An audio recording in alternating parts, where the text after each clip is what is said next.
A simple plan, a routine evening, and a message that should have meant nothing. Within 10 minutes, something shifted in a way no one could explain.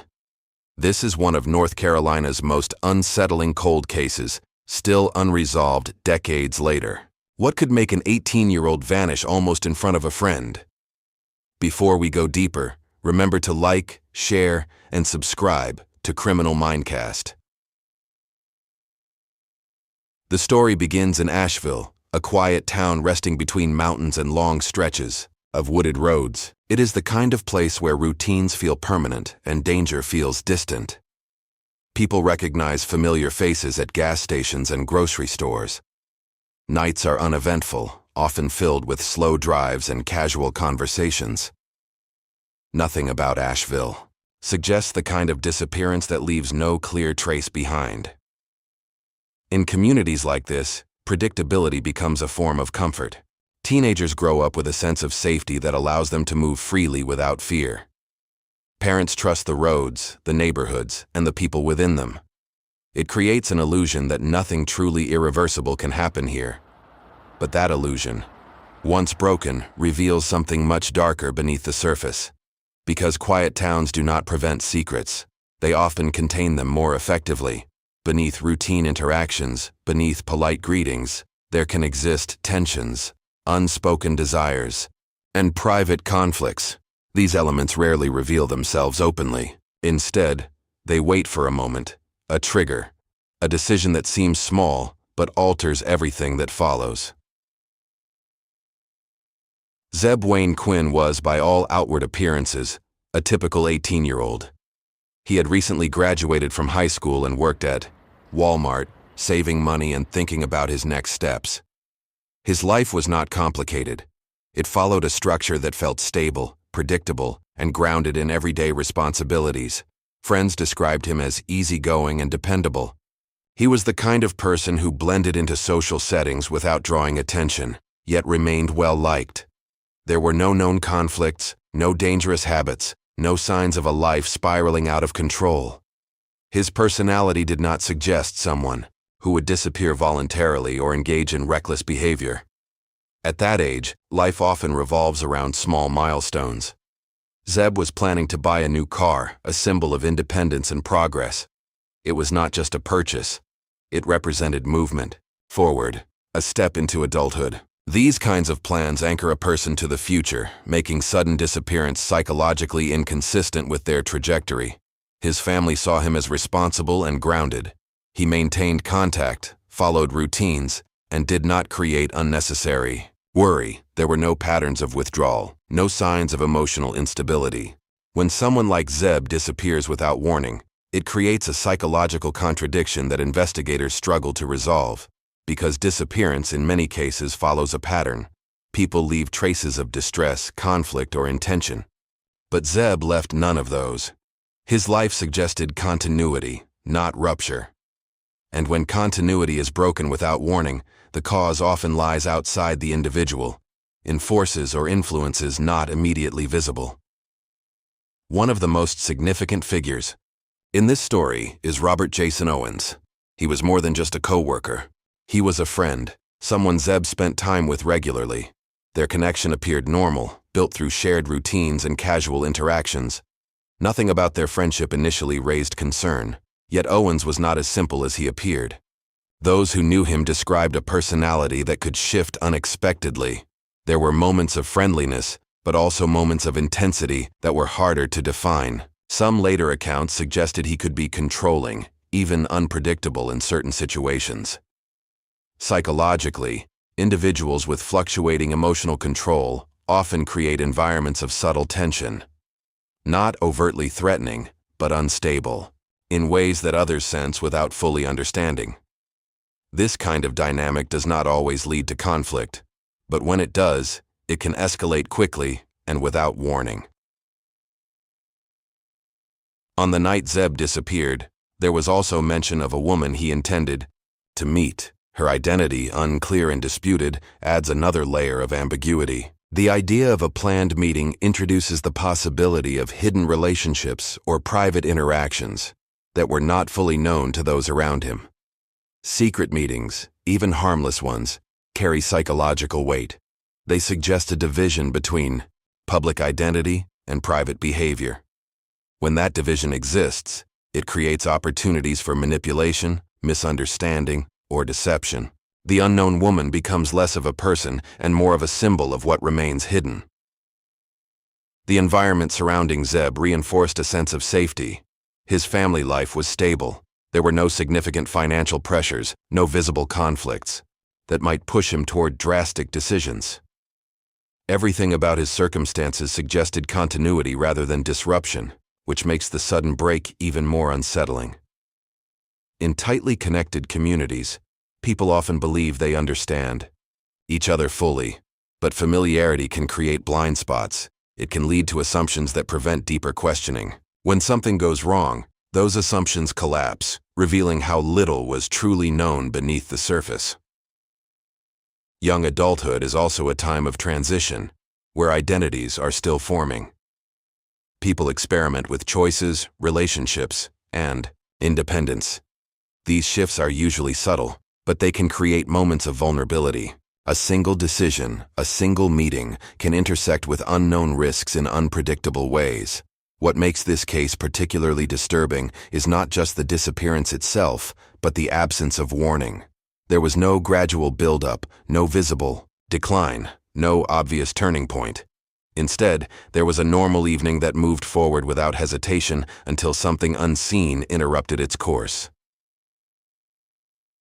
From a psychological perspective, sudden disappearances are often driven by external catalysts that emerge quickly and decisively. These forces leave no time for preparation or reflection, pushing individuals into reactions that feel urgent, unfamiliar, and completely misaligned with their usual behavior, as if something unseen has abruptly taken control. What makes this beginning so haunting is the illusion of normalcy. Nothing feels wrong, no warning signs appear, and life continues as expected until the pattern quietly breaks. In such cases, the most unsettling truth lies in what goes unnoticed, as Zebb Quinn vanished without a trace. On the evening of January 2nd, 2000, nothing about Zebb Quinn's plans suggested danger. He met Robert Jason Owens as usual, each driving separate vehicles. The purpose was simple and grounded in routine ambition. Zebb wanted to look at a car he was considering buying.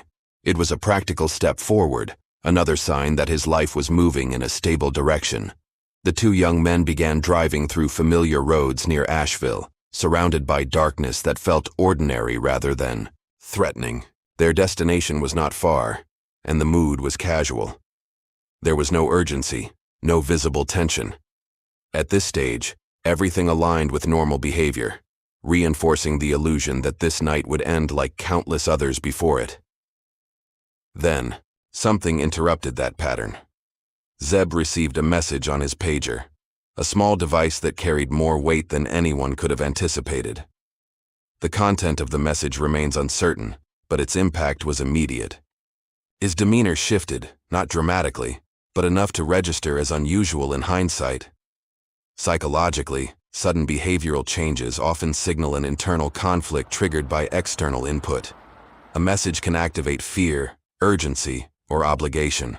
It can introduce information that demands immediate action. In Zebb's case, the pager message appeared to override his original plan, redirecting his focus toward something unseen and unexplained.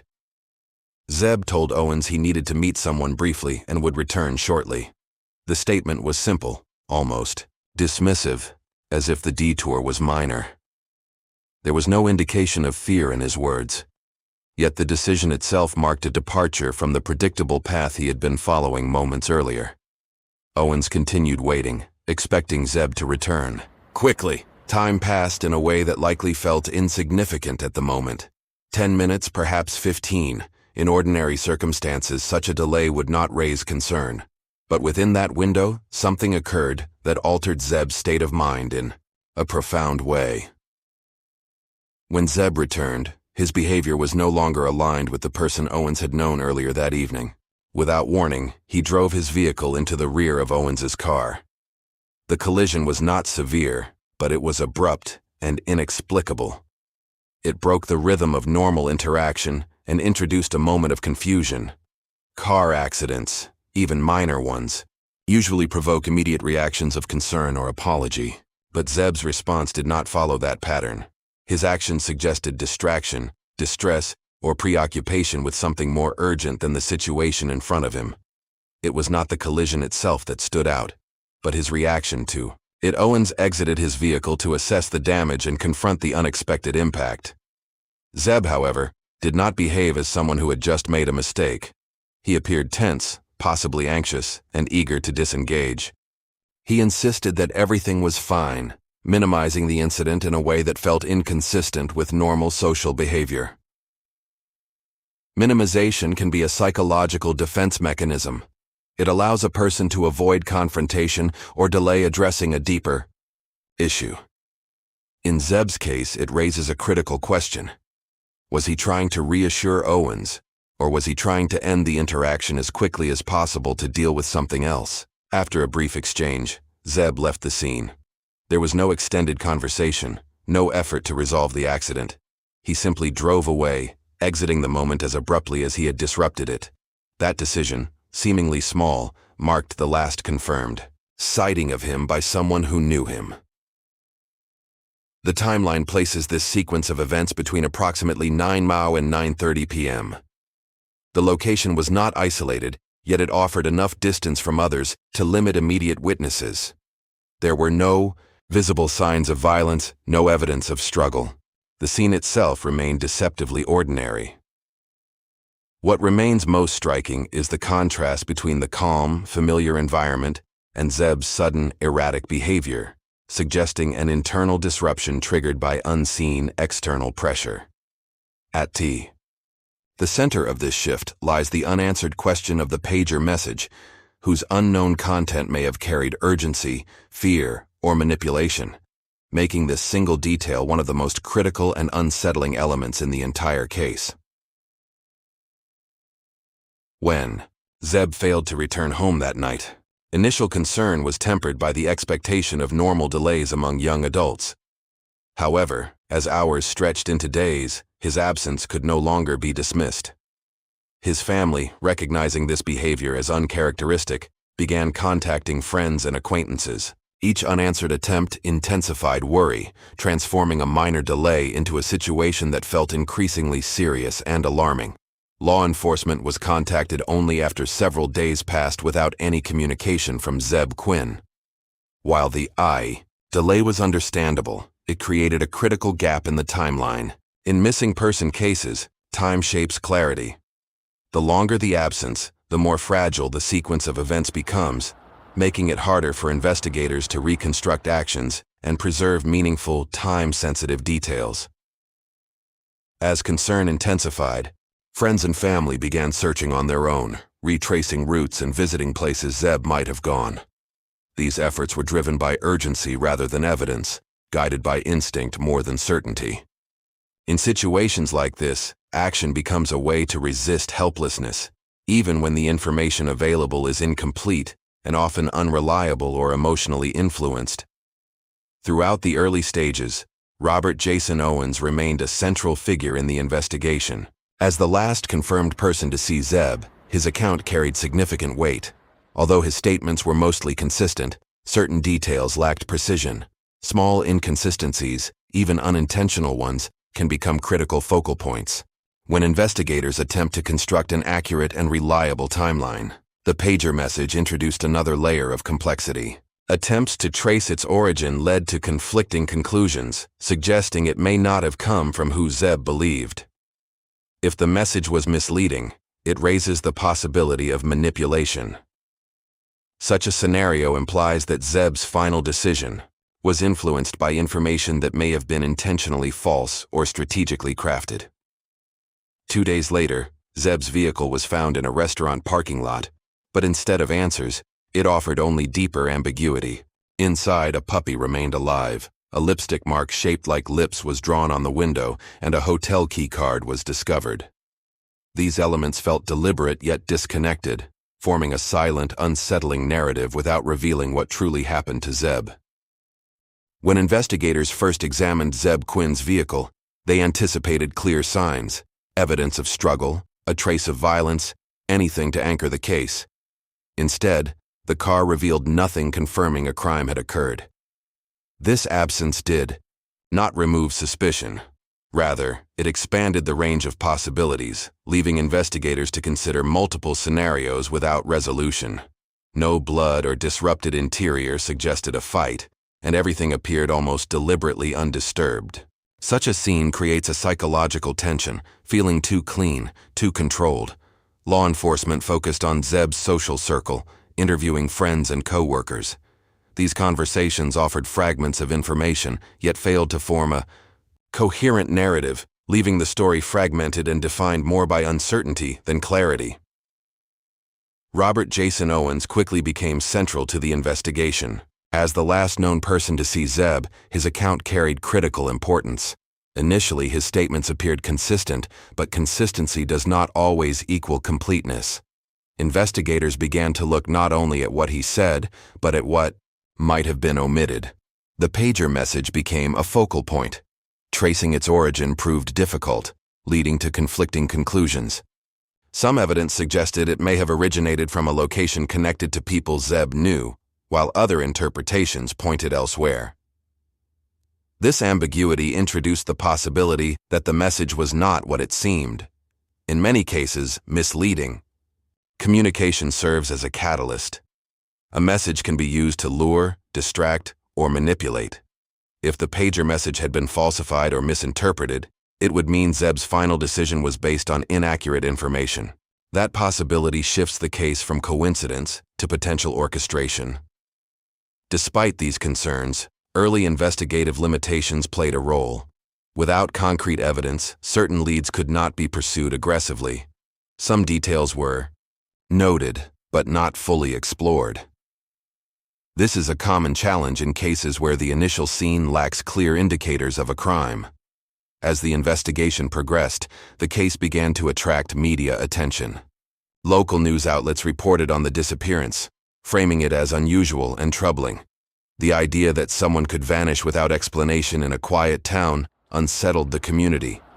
Fear began to replace the sense of safety people once took for granted. Public interest brought both visibility and distortion. Information spread quickly, but not always accurately. Speculation filled the gaps left by missing facts. Online discussions and community conversations generated theories that ranged from plausible to highly improbable, each reflecting a different interpretation of the unknown. Zebb's family became the emotional center of the case. They appeared in interviews, asking for information, hoping someone would come forward. Their presence served as a reminder that behind every unanswered question was a personal loss.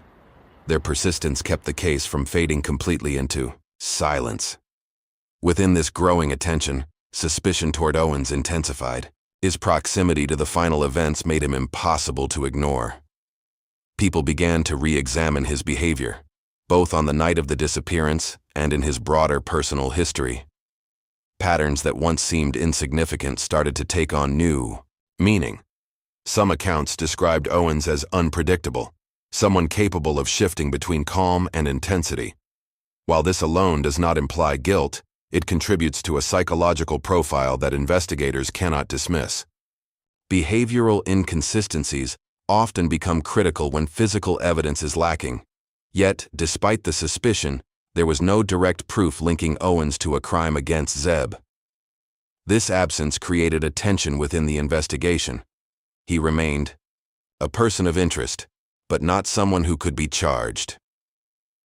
The case existed in a space between intuition and evidence.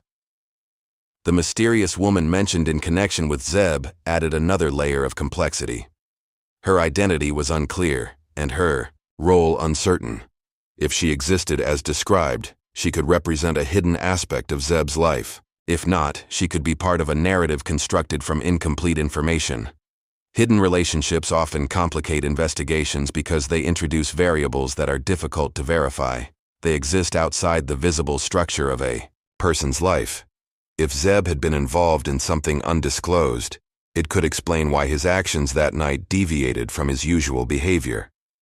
The possibility that the pager message was not authentic becomes increasingly significant in this context. If someone deliberately sent that message, they would have needed knowledge of Zebb's habits and access to his contact information. This suggests familiarity, not randomness, as a potential factor. Years passed, and the case remained unresolved. Then a development shifted its trajectory. Robert Jason Owens was convicted in connection with a separate homicide. This revelation forced investigators to reconsider his potential involvement in Zebb's disappearance with renewed urgency. A conviction in a separate violent case does not prove guilt in Zebb Quinn's disappearance, yet it alters perception. Suspicion gains weight, suggesting the potential for harm existed. Even without direct evidence, the prior conviction colors how investigators, witnesses, and the public interpret Owens's behavior, making doubt more persistent and difficult to dismiss. New statements and interpretations surfaced, raising the possibility that Zebb was not alone after leaving Owens that night. This challenges earlier assumptions and complicates the timeline, implying that events may have involved additional individuals. Each new detail adds layers to the investigation, expanding potential scenarios and forcing authorities to reconsider how the disappearance unfolded. The case defies a single perspective, shaped instead by overlapping uncertainties, incomplete truths, and missing connections. Clues exist but rarely converge into a coherent narrative. In this landscape of ambiguity, Zebb Quinn's disappearance transcends a typical missing person case, becoming a study in doubt where each potential answer only generates more questions. Years have passed, and still, no definitive answer has emerged about what happened to Zebb Quinn. Time has not clarified the mystery. Instead, it has preserved it, like something suspended just beyond reach. In the absence of certainty, theories begin to take shape. They attempt to impose order on chaos, to explain what logic alone cannot fully resolve. One of the most discussed theories centers on Robert Jason Owens. It suggests that something occurred between him and Zebb that escalated into violence. This interpretation is grounded in proximity. Owens was the last confirmed person to see Zebb alive. In many cases, the final contact becomes the most statistically significant point of focus. From a behavioral standpoint, proximity often correlates with opportunity. If a conflict occurred, it may not have been planned.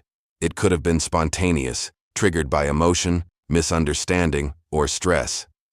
Crimes of this nature do not always begin with intent. Sometimes they emerge from moments where control breaks down unexpectedly. Owens's later conviction in an unrelated case adds psychological weight to this theory. It introduces the idea that he was capable of violence, even if not proven in this context. This does not confirm his involvement, but it reshapes how his past behavior is interpreted. Patterns begin to appear where previously there were only isolated incidents. However, this theory has limitations. There is no direct physical evidence linking Owens to Zebb's disappearance, no forensic proof, no confirmed witness accounts placing them together after the final interaction. Without tangible support, the theory remains plausible but unproven, existing within the space between suspicion and certainty. The second major theory suggests that Zebb was lured away by the pager message. This shifts the focus away from Owens and toward an unknown individual. The message becomes the catalyst, a deliberate act designed to redirect Zebb's movements. If this is true, then the disappearance was not spontaneous, but orchestrated. Luring someone requires knowledge. It implies that the sender understood Zebb's habits, his communication patterns, and how to influence his decisions. This points towards someone within his broader social environment, rather than a random stranger. Familiarity creates trust, and trust can be used as a mechanism of control. This theory gains strength from the ambiguity surrounding the message's origin. Conflicting reports suggest that it may not have come from who Zebb believed. If the message was deceptive, it transforms the narrative into one of manipulation. Zebb's final choice would then be based on information that was intentionally misleading. Yet this interpretation also has weaknesses. There is no confirmed identity behind the message. No individual has been definitively linked to its origin with intent to harm. Without that connection, the theory remains incomplete. It explains the change in behavior, but not the outcome that followed. When comparing these theories, a pattern emerges. One relies on known relationships, but lacks evidence. The other introduces a broader conspiracy, but lacks a clear subject. Both attempt to fill the same gap, approaching it from different directions. Neither fully resolves the contradictions embedded in the case. This leads to a central question. Which explanation aligns more closely with human behavior under stress and uncertainty? Is it more likely that conflict escalated between two individuals already connected, or that an unseen third party intervened through deception? The answer remains uncertain, shaped by interpretation rather than proof. From a psychological perspective, Zebb's behavior that night is critical. His sudden shift after receiving the message suggests immediate emotional activation. This could indicate fear, urgency, or obligation. Such reactions are typically triggered by information perceived as significant, whether real or constructed. The collision with Owens's vehicle introduces further complexity to the timeline. While it might have been a simple accident caused by distraction, it could also signify hesitation, confusion, or a subconscious attempt to create a pause. Under intense pressure, individuals often behave in ways that seem irrational externally, but serve an internal purpose, reflecting hidden stress, fear, or an urgent need to respond to unseen forces. If Owens was involved, the dynamics could reflect a form of control or escalation. Some offenders operate within familiar relationships, where trust lowers defenses. The shift from normal interaction to harmful behavior can occur rapidly, especially when emotional regulation is compromised or dominance becomes a factor. Alternatively, if another individual was involved, their approach would likely rely on psychological manipulation, creating a believable reason for Zebb to change his plans, isolating him from others, and controlling the timing of events. This type of behavior suggests planning and an understanding of human response patterns. Looking at this through a philosophical lens introduces another dimension. In many Eastern perspectives, actions and consequences are interconnected, even when the links are not immediately visible. A single decision, like responding to a message, can set off a chain of events that cannot be reversed. From a Western philosophical standpoint, the case reflects the duality of human nature. Individuals are capable of presenting one identity, while concealing another. The familiar can coexist with the unknown. Those closest to us are not always fully understood, and under certain conditions, hidden aspects can surface unexpectedly. What makes this case enduring is not just the absence of answers but the presence of possibility. Each theory carries its own logic, its own internal consistency, yet none provide closure. The truth exists somewhere within or beyond these interpretations, inaccessible but not entirely unknowable. More than 20 years later, Zebb Quinn's family still lives with unanswered questions. No definitive conclusion has been reached, and clarity remains elusive. Only scattered fragments persist, spread across time and memory, defying attempts to piece them together into a coherent narrative. The uncertainty continues to cast a long shadow over their lives. This case is not only a criminal mystery. It is a reflection of how little we sometimes understand about the forces that shape human behavior. It reminds us that even in places defined by routine and familiarity, there are layers that remain hidden until something forces them into view, and perhaps that is the most unsettling aspect. Not the disappearance itself, but the silence that follows. A silence filled with questions, with incomplete answers, with the awareness that some truths may never fully emerge. Some crimes leave no screams, only questions, and some silences echo, louder than any confession. Thank you for listening to Criminal Mindcast.